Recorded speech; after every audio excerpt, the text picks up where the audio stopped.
So, I mean, yeah, if we don't know much and you have had to make up the vast majority, did that make you feel particularly responsible for how you kind of portrayed Selena?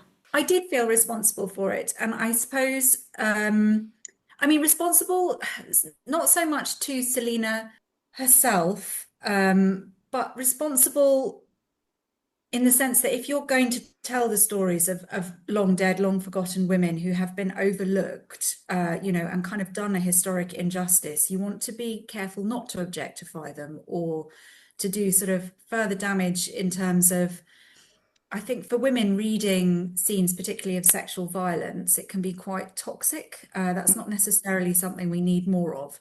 And I felt very strongly that I didn't want that on the page. So the rape is obviously a huge event in terms of the actual rebellion, in that it was the trigger.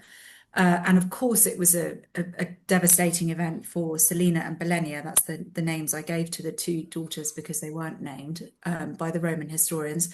But I didn't want that to be the dominating factor in my retelling of Selena's life. It is one incident in a very full and varied life, and she's Mm. a complex human being with many experiences, and she's a survivor rather than a victim.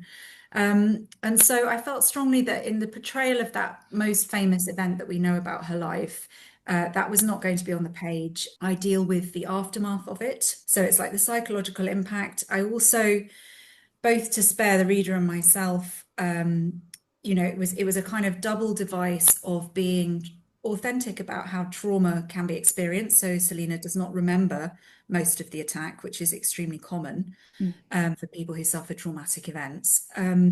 But also because I didn't want to be reliving it in flashback either Yeah. for myself or the reader. So I guess in terms of the sense of responsibility I have, that was the main area that I felt most concerned about.